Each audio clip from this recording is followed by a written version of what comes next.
de-Ivanishvilization or de-Ivanishvilization of Georgia.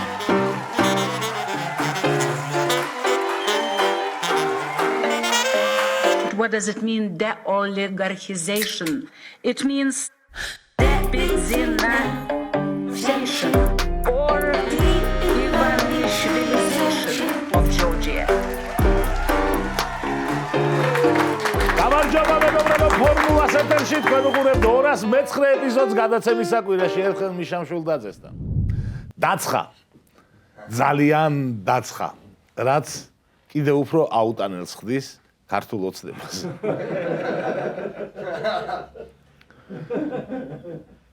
მოფსმევინებები დაბრუნდა.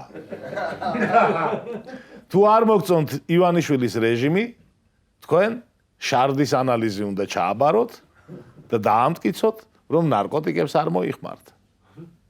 რას ემსახურება ეს რეიდები? ალბათ მონაცემთა ბაზის შექმნას. ძალიან ბევრი ადამიანი იბრძვის რეჟიმის წინააღმდეგ და სისტემას სჭირდება გაიდლაინები. ვის ჩაუდოს იარაღი და ვის ჩაუდოს ნარკოტიკი. არ არის ეს მარტივი დილემა. პიროვნებიდან გამომდინარე უნდა შეარჩიო. ვიღაცებზე ნარკოტიკს უფრო მარტივად დაიჯერებს ხალხი, ვიღაცებზე იარაღს. ამდენი აქტივისტის დახარისხებას ეხუმრები? ვისაც ჩარტში მარიხუანა ამოუვარდება, მათთვის სამომავლოდ ნარკოტიკების ჩადება იქნება მიზანშეწონილი. ვისაც არ ამოუვარდება, მათთვის კი იარაღის ჩადება აჯობებს. ჩემი აზრით იდეალური გამოსავალი იქნებოდა, რომ გაკეთდეს საიტი. ამ პოლიჯიზე დაემატოს ფუნქცია. შევა ადამიანი შეიყვანს პირად ნომერს და იქ მიუთითებს, რა ურჩევნია საჭიროების შემთხვევაში. იარაღი ჩაუდონ თუ ნარკოტიკი. ეგ მაინც გადაგვაწყვეტინეთ ხალხს.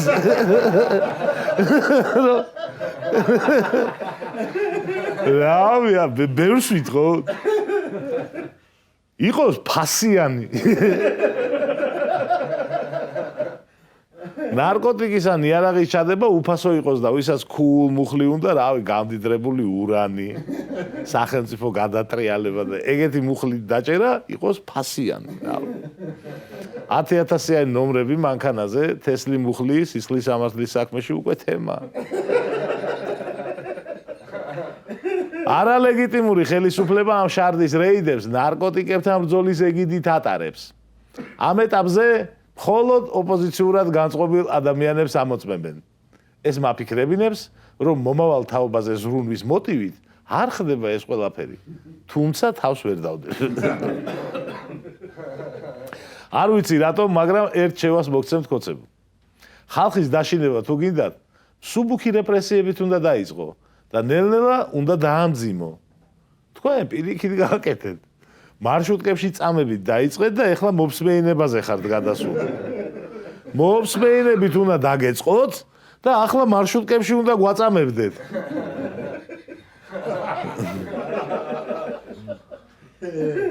არ გინდათ დარეკვები დააბრუნოთ? რომ გვირეკავდით და რომ გვაგინებდით. ეგ აღარ იქნება? ან მოფსმეინება და დარეკვები რომ გაერთიანოთ, ან პოლიციელმა ჯერო გვაგინოს და მე მოგთხოვოს ანალიზების ჩაბარება, ან უფრო მაგარს გეტყვით. წადით მოგშორდით. თქვენც დაისვენებთ, ჩვენც დავისვენებთ. გახსოვთ რა გირჩიეთ რამდენიმე წლის წინ? წადით შეირგეთ მეთქი ეგ ნაშოვნი მილიონები. მოგატარინათ ბიძინამ უკან ყველაფერი. ადრე ფული ქონდათ, სანქციები არა. ეხლა სანქციები გაქვთ, ფული აღარ. ეს გინდოდა?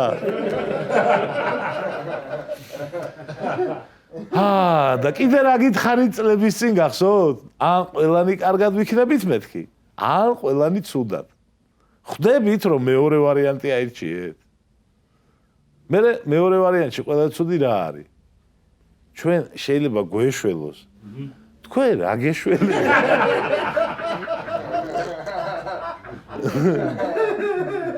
რავი, ბიჭო, ბრძოლას ყოველთვის აქვს აზრი. თქვენც იბრძოლეთ. ახლა მხოლოდ ეს შემიძლია რომ გითხრა. ამერიკის პრეზიდენტმა დონალდ ტრამპმა უკრაინის დახმარების გაზრდა გადაწყვიტა. ბატონ ტრამპ, როცა რამე კარგს აკეთებ, ყოფილა შემთხვევა რომ არ დაგიფასე. არც ახლა დაგიკარგავთ. შენ ხარ ყველაზე ლამაზი.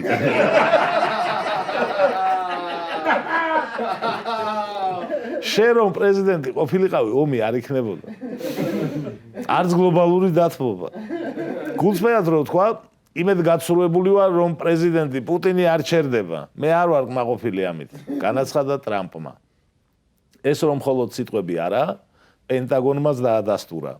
პრეზიდენტ ტრამპის მითითებით თავდაცვის დეპარტამენტი უკრაინას დამატებით თავდაცვით იარაღს უგზავნის, რათა უკრაინელებს შეეძლოთ საკუთარი თავის დაცვა.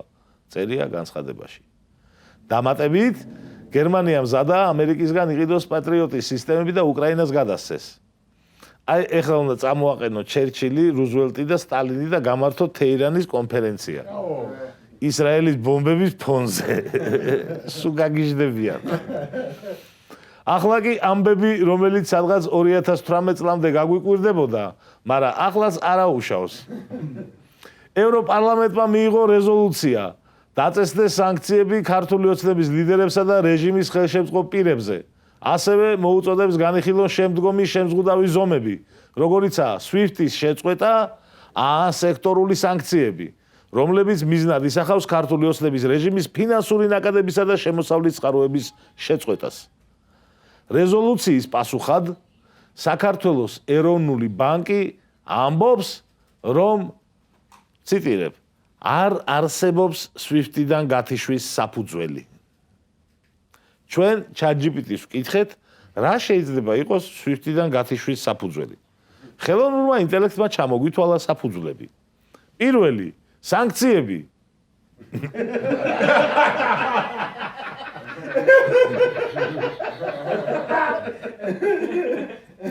თუ რომელიმე ქვეყანა დაექვემდებარა საერთაშორისო სანქციებს, განსაკუთრებით ამერიკის შეერთებული შტატებისა და ევროკავშირის მიერ დაწესებულს, მათ შორის შეიძლება მოხდეს ფინანსური სანქციები, რაც ნიშნავს საბანკო სექტორის იზოლაციას, ბანკების SWIFT-დან გათიშვას, საერთაშორისო გადარიცხვების დაბლოკვას. დანარჩენი საფუძვლები აღარ წაგვიკითხავს, რა პირველ საფუძველში წერია, რომ ქვეყანა სანქციებში თუ მოხვდა, ამ სანქციებში შეიძლება შევიდეს ბანკების SWIFT-დან ჩახსნაც. გაიგეთ? საფუძველი არსებობს. სხვა საკითხია, ამ სანქციას გამოიყენებენ თუ არა. მიხვდით? ეროვნულ ბანკს უნდა დაეწერა, რომ იმედია SWIFT-დან არ ჩაგვხსნია. აი ეს სწორი წინადადებაა. შეიძლება ჩასახსნელი იყო, მაგრამ დასავლეთს უყვარს მეასე შანსის მოცემა. სადღაც 97 შანსი გქონდათ უკვე და 2-3-ს კიდე მიიღებთ. გაიგეთ? ამასობაში კოცებმა ახალი ცირკი შემოგთავაზეს. უკვე ეტყობა, რომ ლამაზი სანახაობა იქნება. 20 ივნისის ღამის საქმეზე, რუსთაველის გამზირზე საგამოძიებო მოქმედებები მიმდინარეობს. პოლიციას ტერიტორია გადაკეტილი აქვს. დღეს ამ გადაცემის ჩაწერის მომენტში 11 ივლისია და კაცმა რო თქვას, არა მაინც და მაინც დაგვიანებული 20 ივნისის საქმეზე ქუჩის გადაკეტვა. ნუ თუ იმას არ ჩავთვლით, რომ შუაში 6 წელი გავიდა.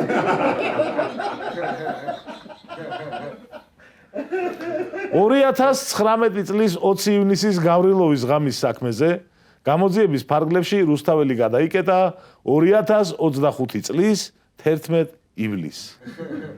იმ ღამის შემდეგ რუსთაველი დაახლოებით 300 ჯერ გადაიკეტა. 20-ზე მეტი დარბევა მოხდა და 200-ზე მეტჯერ იწვიმა.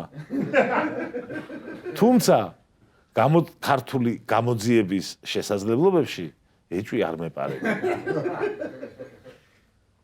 დარწმუნებული ვარ, მნიშვნელოვან სამხილებს იპოვიან. პროკურატურის გავრცელებულ განცხადებაში ვკითხულობთ, რომ სტრასბურგის სასამართლოს გადაწყვეტილების და რეკომენდაციების გათვალისწინებით ეფექტური გამოძიების ჩატარების უზრუნველელ საყოფად დაზარალებულების მონაწილეობით ამ დროისთვის რუსთაველის გამზირზე ტარდება საგამოძიებო მოქმედებები, რომელიც შესაძლებლობას მისცემს გამოძიებას სრულად აღადგინოს დანაშაულის სურათი და მოახდინოს შესაძლო დანაშაულის ჩამდენი პირების იდენტიფიცირება, აღნიშნულია განცხადებაში. რავი, ნახოთ, დაველოდოთ გამოძიების დასრულებას. მალე გაირკვევა, ვისი დაჭერა უნდათ და რატომ დააწინაურეს იმ ღამის შემდეგ.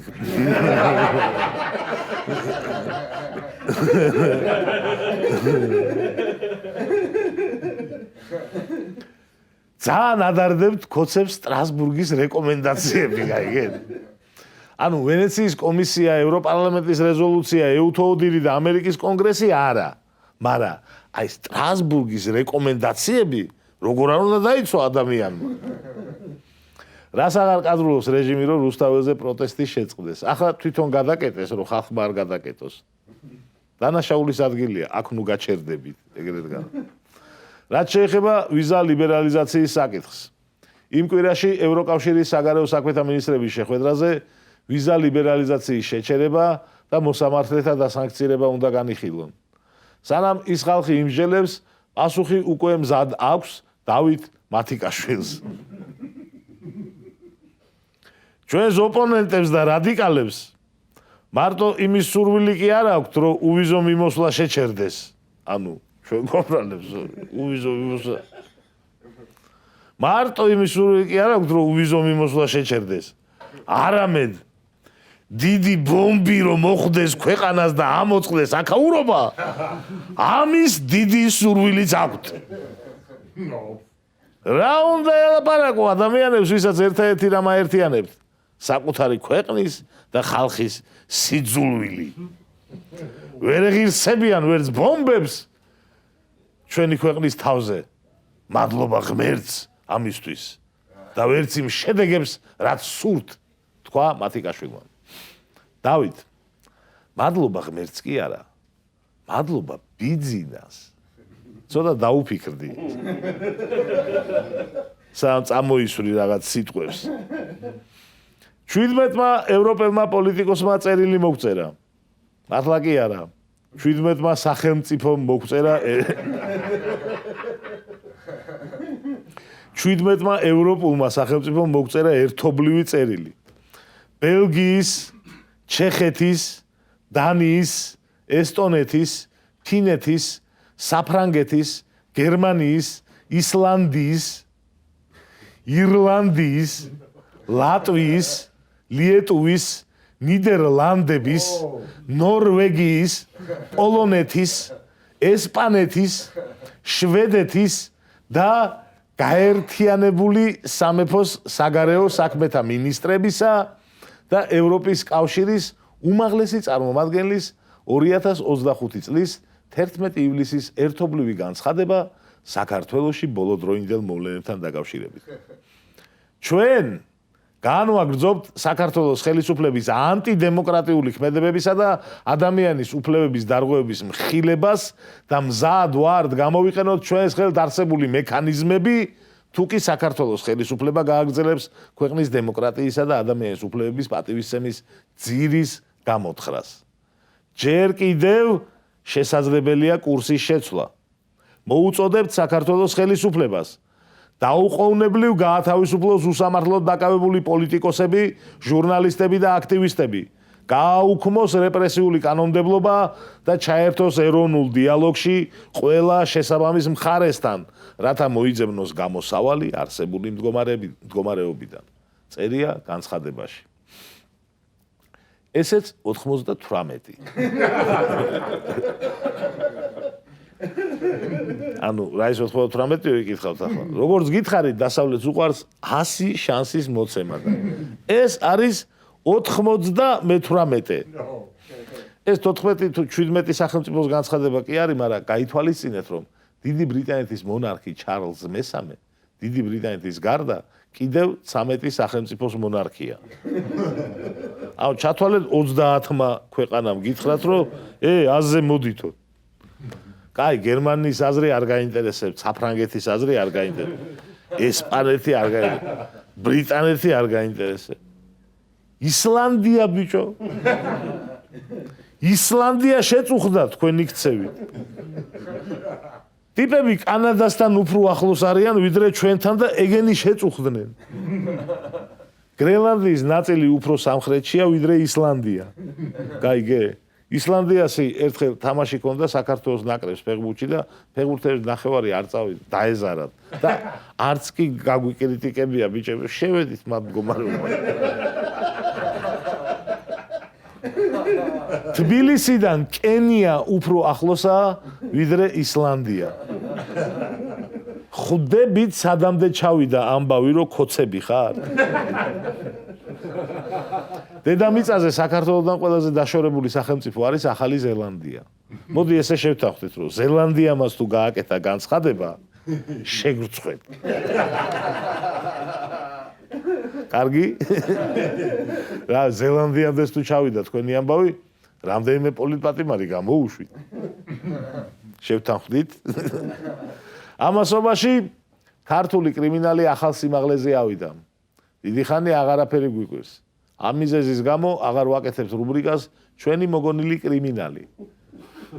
ვეღარ ჩვენ ვიგონებთ ისეთებს, რომ მართლა არ ხდებოდეს მერე და არც ქვეყანაში ხდება ისეთი არაფერი, ჩვენ რო ვერ მოვიგონებდით.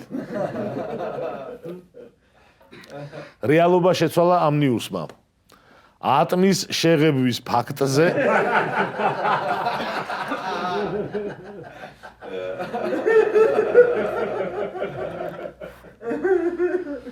ატმის შეღების ფაქტზე სურსათის ეროვნული სააგენტო აუცილებლად განცხადებას. ამის საკითხვის შემდეგ გადავწყვიტეთ, რომ ჩვენი პოტენციალი ჯერ არ ამოწურულა და ამიტომ გთავაზობთ რუბრიკას ჩვენი მოგონილი კრიმინალი. შეგახსენებთ, რომ ნებისმიერი დამთხევა იქნება შემთხვევით. და ეს არ შეიძლება იყოს გამოყენებული ჩვენ წინააღმდეგ. დავიწყოთ ჩვენი მოგონილი კრიმინალი. 9 აპრილის დარბევის კადრებში ტელეკომპანია იმედმა მერაბ კოსტავას ხელში დანა ჩაუხატა.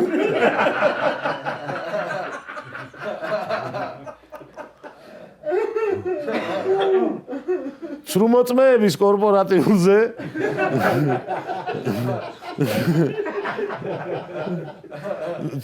ცრუმოწმეების კორპორატიულზე ფილიპ კირკოროვს ცემეს ჰომოფობიურ ნიადაგზე. უვადო მოსამართლემ პროკურორს თავანი არ ჩააბარა. ზუგდიდში პოლიციის უფროს არასრულწლოვნება ოფშიაკი გასტაცეს. გდანის ციხიდან ბადრაგები გაიქცნენ.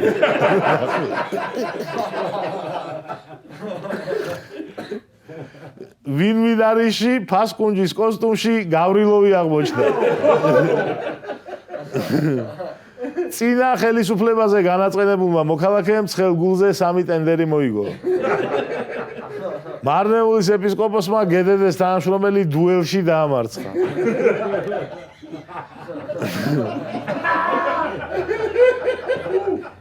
სამოქალაქო აქტივისტის შარდში გამოძიებამ ცეცხლსასროლი იარაღი აღმოაჩინა.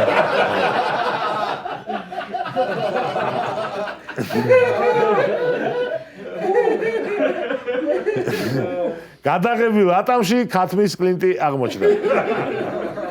ეს იყო ჩვენი ბოლო მოგონილი კრიმინალი. შეგახსენებთ, ნებისმიერი დამთხევა იქნება შემთხვევითი. არაფერზე ჩვენ პასუხისმგებლობას არ ვიღებთ. ახლა თავარი შეკითხვა, ჩვენ რა ვქნათ ჩვენ? გვახსოვდეს, რომ ჩვენ მხარეს არიან ამერიკა, გერმანია, საფრანგეთი, ბრიტანეთი, ესპანეთი, შვედეთი, ნიდერლანდები, ისლანდია და ამათ მხარეს არიან იმედი და პოსტივი.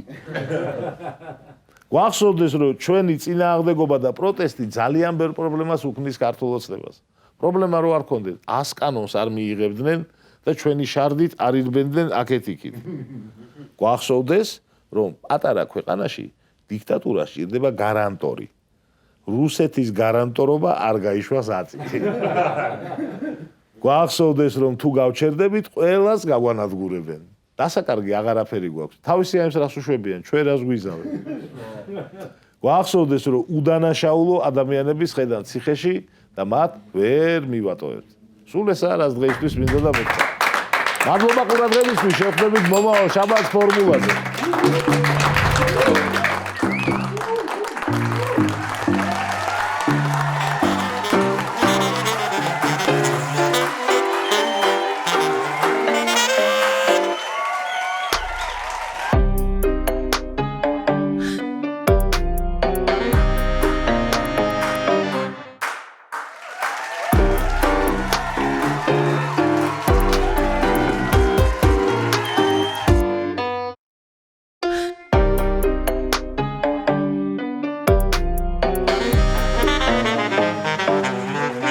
მოგესალმებით.